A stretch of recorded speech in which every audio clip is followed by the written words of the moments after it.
Hello guys, आपका हमारे YouTube channel ideal देव class में स्वागत है। आइए आज हम 8th ग्रेड अभ्यास पुस्तिका संस्कृत कक्षा 7वीं का प्रथम पाठ देखेंगे। प्रथम पाठ का नाम क्या है? चत्वारि धामानि, मतलब चारों धाम। ठीक है, यहाँ पर हम देखते हैं प्रश्न क्रमांक पहला क्या कह रहा है?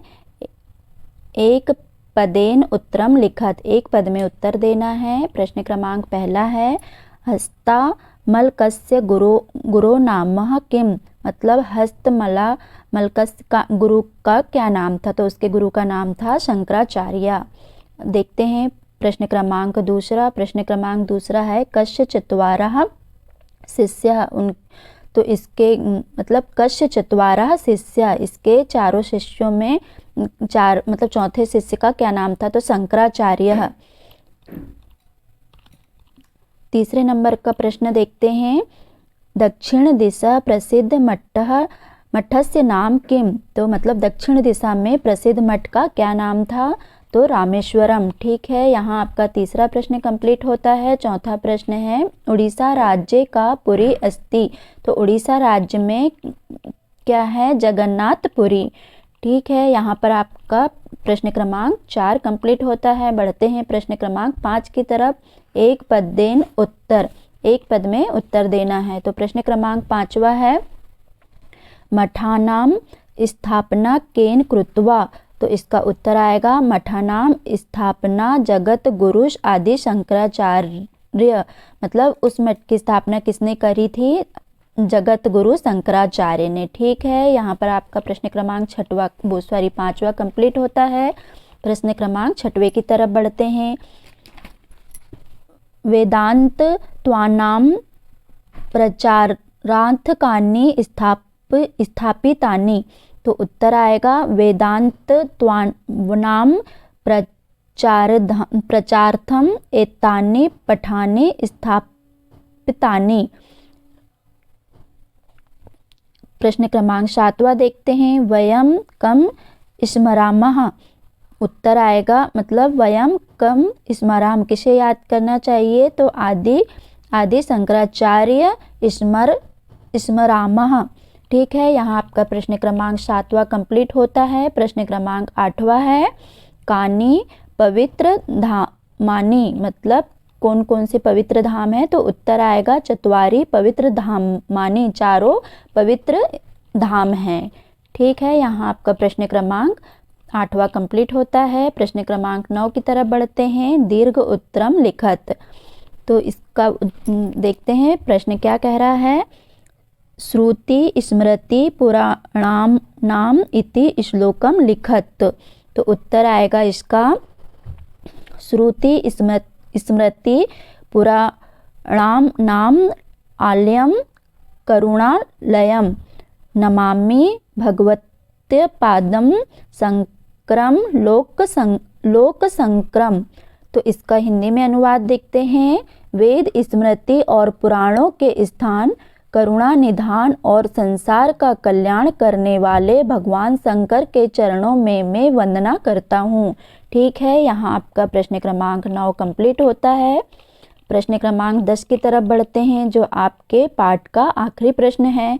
देखते हैं प्रश्न क्रमांक 10, निर्देशानुसारम वचनम परिवर्तय, मतलब निर्देश के अनुसार वचनों को परिवर्तित करना है। तो कितने वचन होते हैं?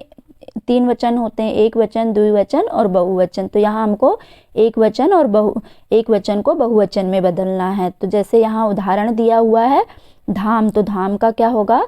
धामानि। तो देखते हैं इसका उत्तर मठम, तो मठम का क्या हो जाएगा? मठानी।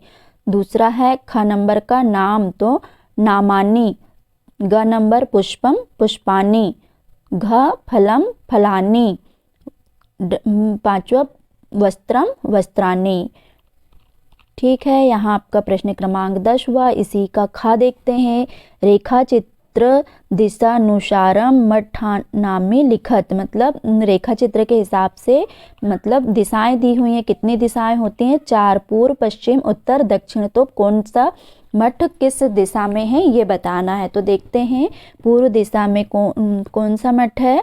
गोवर्धनम मठम, ठीक है, पूर्व दिशा में गोवर्धन मठम और पश्चिम दिशा में है शारदा मठम, उत्तर दिशा में है ज्योतिर मठम, दक्षिण दिशा में है श्रृंगेरी मठम, ठीक है। यहाँ आपका प्रथम पाठ कंप्लीट होता है। बढ़ते हैं सेकंड पार्ट की तरह, जो है आपका द्वितीय पाठः काला बोधा। द्वितीय पाठः काला बोधा मतलब समय ज्ञान। तो देखिए इसका प्रश्न क्रमांक पहला, एक पदेन उत्तरम लिखत, एक पद में उत्तर देना है। प्रश्न क्रमांक पहला देखते हैं, का गोलाकार विधे, का गोलाकार विधे, तो उत्तर आएगा पृथ्वी गोलाकार विधे, मतलब पृथ्वी कैसी होती है, गोलाकार की होती है, ठीक है। यहाँ आपका पहला प्रश्न कंप्लीट होता है। प्रश्न क्रमांक दूसरे की तरफ बढ़ते हैं, सूर्य कस्याम दिशा अस्तम गच्छति, मतलब सूर्य काश्याम दिशा अस्तम गच्छति, तो इसका उत्तर आएगा पश्चिमी दिशि अस्यतम गच्छति, मतलब सूर्य प्रातः काल पूर्व दिशा से उदित होता है और शाम के समय मतलब सायं काल को पश्चिम दिशा में छिप जाता है, ठीक है। यहाँ आपका प्रश्न क्रमांक दूसरा कंप्लीट होता है। प्रश्न क्रमांक तीसरे की तरफ बढ़ते हैं, वर्षकृति ऋतवः भवन्ति, तो इसका उत्तर आएगा षष्ठ ऋतवः भवन्ति, मतलब कितनी ऋतुएं होती हैं, 6 ऋतुएं होती हैं। तो देखते हैं 6 ऋतुएं के नाम, बसंत ऋतु, ग्रीष्म ऋतु, वर्षा ऋतु, शरद ऋतु, हेमंत ऋतु और शिशिर ऋतु, ठीक है। यहाँ आपका प्रश्न क्रमांक तीसरा कंप्लीट होता है। प्रश्न क्रमांक चौथे की तरफ बढ़ते हैं, पूर्णिमा कस्मिन् पक्षे भवन्ति, मतलब पूर्णिमा किस पक्ष में आती है, कितने पक्ष होते हैं हमारे हिंदी उसके अनुसार, कृष्ण पक्ष और शुक्ल पक्ष, ठीक है। तो यहाँ पर ये पूछ रहा है पूर्णिमा किस पक्ष में आती है, तो उत्तर आएगा पूर्णिमा कृष्ण पक्षे भवति, मतलब पूर्णिमा कृष्ण पक्ष में आती है। यहाँ आपका प्रश्न क्रमांक चौथा कंप्लीट होता है। प्रश्न क्रमांक पांचवे की तरफ बढ़ते हैं, एक वाक्येन उत्तरम लिखत। प्रश्न पांचवा है, श्रावण भाद्रपद्योः कः ऋतुः भवति, तो उत्तर आएगा इसका श्रवण भाद्रपद्योः वर्षा ऋतु भवन्ति, मतलब सावन के महीने में वर्षा मतलब वर्षा होती है, सावन और भादों में वर्षा ऋतु होती है, ठीक है। यहाँ पर आपका पांचवा प्रश्न कंप्लीट होता है। बढ़ते हैं छठवें प्रश्न की तरफ। प्रश्न छठवा क्या कह रहा है, दिनस्य रातेः च ज्ञानम कथम भवति, तो उत्तर आएगा इसका सूर्यस्य उदयांतरम दिनस्य अस्तांतरम च राते ज्ञानम भवति, मतलब सूर्य के उदय होने के बाद और दिन के अस्त हो जाने के बाद रात्रि का ज्ञान हो जाता है, और दिन और रात्रि के अनुसार मनुष्य अनेक प्रकार के कार्य करता है, मतलब सुबह मनुष्य अनेक प्रकार के कार्य करते हैं, ठीक है बच्चों। यहाँ आपका प्रश्न क्रमांक छठवा कंप्लीट होता है। बढ़ते हैं प्रश्न क्रमांक सातवें की तरफ। तो प्रश्न क्रमांक सातवां क्या कह रहा है, प्रतिदिन कस्य एका कला क्षीयते, प्रतिदिनम कस्य एका कला क्षीयते, तो उत्तर आएगा इसका मतलब प्रतिदिन चंद्रमा एक कला क्षीयते, तो उत्तर है प्रतिदिनम चंद्रस्य एका कला क्षीयते, मतलब प्रत्येक दिन उसकी एक कला क्षीण हो जाती है, अमावस्या को वह पूर्ण रूप से छिप जाता है, ठीक है। यहाँ आपका प्रश्न क्रमांक सातवां कंप्लीट होता है। बढ़ते हैं प्रश्न क्रमांक आठवें की तरफ। प्रश्न क्रमांक आठवां है, प्रतिपक्षे कति तिथिया भवति, उत्तर है प्रतिपक्षे तिथिया पंचदशा भवति, पंचदशा भवति मतलब पंचदशा मतलब 15, ठीक है। तो इसका देखते हैं थोड़ा सा हिंदी में अनुवाद। प्रत्येक पक्ष मतलब पाख में 15 तिथियां होती हैं, जैसे प्रतिपदा मतलब पणवा, द्वितीय, दूज, तृतीय, तीज, चतुर्थ, चौथ, पंचमी, पाँचे, षष्ठी, छठ, सप्तमी, साते, अष्टमी, आठे, नवमी, दशमी मतलब एकादशा, द्विदशा, त्रयोदशा, चौदश पूर्णिमा मतलब 15 दिन का समय होता है, 15 दिन की पूर्णिमा और 15 दिन की अमावस्या होती है। यहाँ आपका प्रश्न क्रमांक 8वां कंप्लीट होता है। बढ़ते हैं प्रश्न क्रमांक 9 की तरफ। दीर्घ उत्तरम लिखत। प्रश्न क्रमांक 9 है द्वादश मासानाम नामानि लिखत। तो मतलब यहाँ माह लिखना है हमको, जैसे जनवरी फरवरी होते हैं ना, वैसे हिंदी में चैत बैसाख होते हैं, तो हमको यहाँ पर इनके नाम लिखना है। तो पहला है चैतः, दूसरा बैसाखः, तीसरा जेठः, चौथा आषाढ़ः, पांचवा श्रावणः, छठवा भाद्रपद, सातवां अश्विनः, आठवां